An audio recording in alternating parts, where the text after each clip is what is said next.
Hello and welcome. I'm political reporter at The Hill, Julia Manchester, and thank you so much for joining us for today's event, America's Unfinished Business, an LGBTQ+ summit. June is Pride Month, and today we'll be exploring the impacts of hard-fought wins and the road still ahead for some of the issues most affecting the LGBTQ+ communities. Hundreds of anti-LGBT bills are under consideration in state legislatures this year, and at least 17 bills that discriminate against LGBTQ+ communities have been signed into law across 10 states, according to the Human Rights Campaign. Some of these laws include the controversial Florida law prohibiting classroom discussions of sexual orientation or gender identity, or the Alabama law that criminalizes providing gender-affirming medical treatment to trans youth with up to 10 years in prison. In this landscape, what is the outlook for the LGBTQ+ protections at the federal and state levels? How do these laws impact LGBTQ+ people's ability to live their daily lives? And what additional advancements in the visibility and representation should LGBTQ+ people be seeking?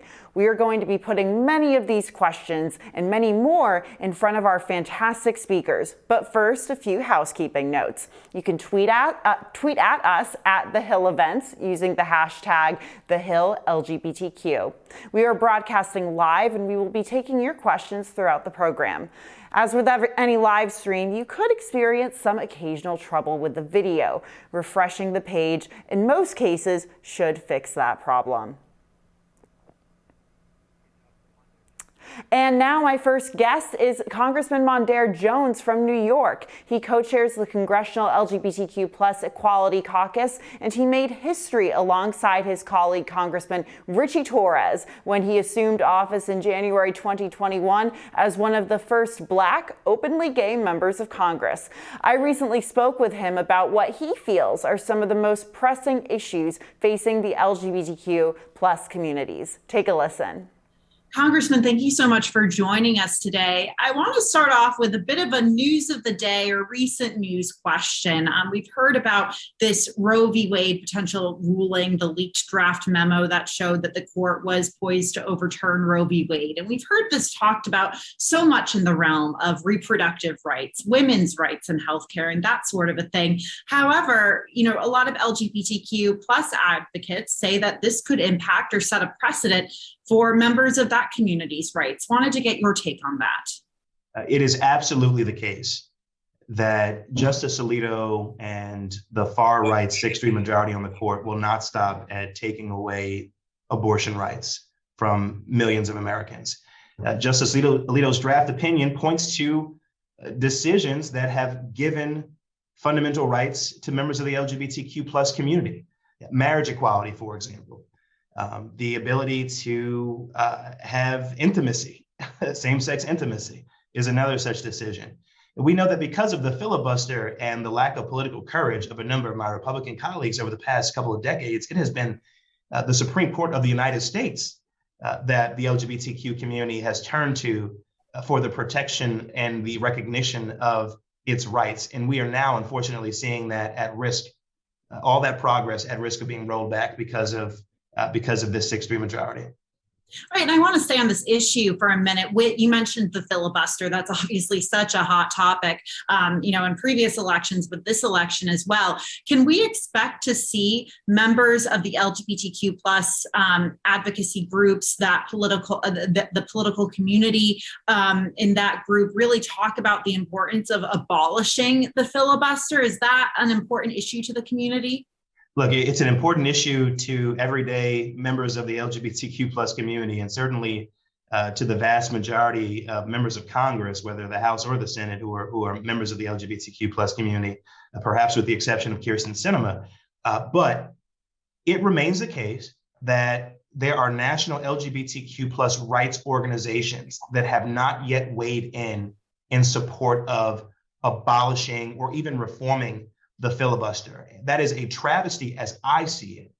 And I would hope that in the days and the weeks to come, we will see these organizations show more political courage in that respect. It is the only thing that we can do in order to then pass on a majority up or down vote bills like the Equality Act, which would finally enshrine protections for the LGBTQ plus community in federal anti-discrimination law.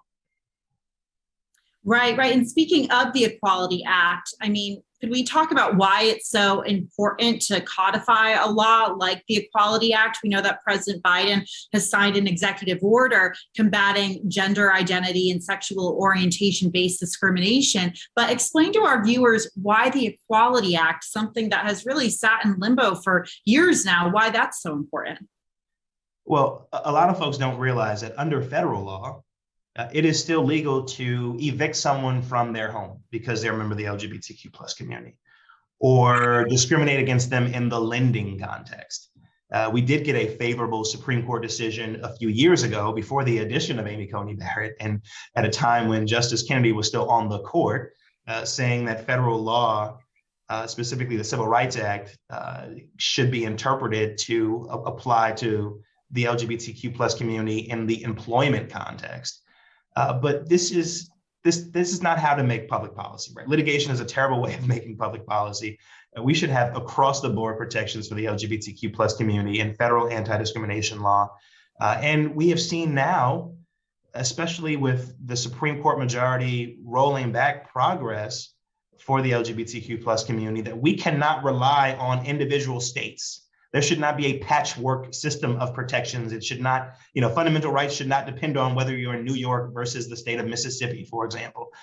It is why we need federal protections nationwide that recognize the full humanity of members of the LGBTQ plus community. I'm proud that the Equality Act includes my Juror Non-Discrimination Act, which would protect against discrimination in the jury selection process for LGBTQ plus people. So we're talking about this distinction between state law and federal law, and we have seen poll after poll showing that more people than really ever before are supporting non-discrimination protections for LGBTQ plus people. Do you think there's a disconnect between what polls are indicating and then what legislation is being passed at the state and federal level? This is a symptom of our broken democracy. A truly representative government would have resulted in any number of LGBTQ plus rights legislation having been passed at both the federal and the state level. These protections are broadly supported by the American people, regardless of your political affiliation. And yet, because of partisan gerrymandering, whereby elected officials choose their voters instead of voters choosing their representatives, of course, influence of big money in our politics, and sort of structural, institutional, anti-democratic relics like the 60 vote requirement known as the filibuster, Congress is unable to pass on a majority vote legislation that the vast majority of Americans want to see enacted into law if they haven't already assumed that it is law. Mm-hmm. And, moving on to another issue, we know that violence against members of the LGBTQ plus community, in particular, trans women of color, has really skyrocketed in recent years. Is this an issue that you would like to focus on as a member of Congress? And do you think this is an issue that could be debated in Congress, since it's such a horrible issue that members of the community have had to deal with?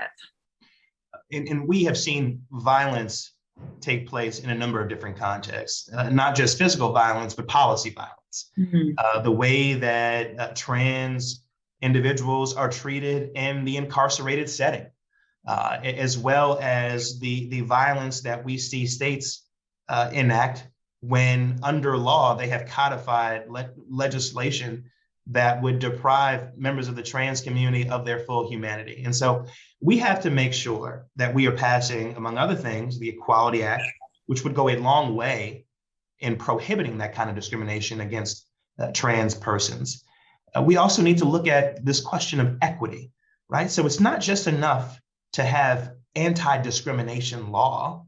We need to make sure that we are doing things like enacting Medicare for all, which would provide the full panoply of healthcare to every person in America as of right, understanding that trans persons, especially trans persons of color, are disproportionately likely to not have healthcare coverage in America.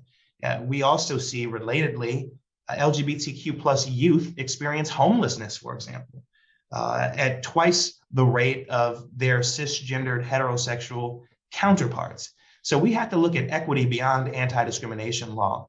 And that is a perspective that I bring as one of the nation's first openly gay Black members of Congress.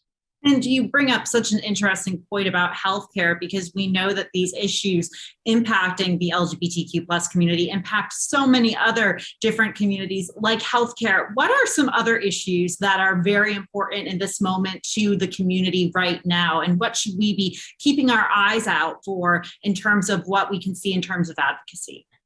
Well, when I met with the President of the United States in the Roosevelt Room a few months ago, I mentioned to him that student debt cancellation is an issue of LGBTQ plus justice, because members of the LGBTQ plus community are less likely to have the kind of familial supports that other members of our society have. And so they disproportionately experience the crushing student debt that has burdened many millions of Americans to the tune ultimately of $1.7 or so trillion. And so we've got to make sure that we are looking at that. I think the issue of access to PrEP, that life-saving HIV prevention medication, is something that you'll continue to see advocates focus on. It is something that I have led on in the United States Congress. I was proud to lead a letter along with Richie Torres and 70 other members of the House of Representatives to the CDC and to CMS saying, hey, there's this new drug. It's an injectable form of PrEP called Apretude, and it's actually more effective than the pill form of PrEP. And in the same way that you did for the pill form of PrEP, we are asking for you to require insurance companies to cover Apretude, the injectable form of PrEP, at no cost at all to patients. So eliminate that cost sharing requirement. This is a life-saving, transformative medication, and it would go a long way towards ending the disproportionate crisis of HIV/AIDS in queer communities of color in particular. We only have about a minute left, but you and Congressman Torres became the first openly gay Black members of Congress in January of 2021. The country is getting more diverse. Congress is getting more diverse. Do you think we will ever get to a point where the idea of being first is no longer really an idea, that we will get to the point where diversity in these institutions like Congress is simply normal? And of course, diversity simply means full representation of this beautifully diverse country. So I think we will get to that point, but only if we fight for it. We've got a number of members of the LGBTQ plus community who are at risk, for example, of losing their seats in Congress. And there are only 9 of us in the House of Representatives to begin with, of the 435, and of course, only 2 in the Senate. So we've got a long way to go. The progress must be fought for and protected. That is my commitment, and I know that that is the commitment of my colleagues.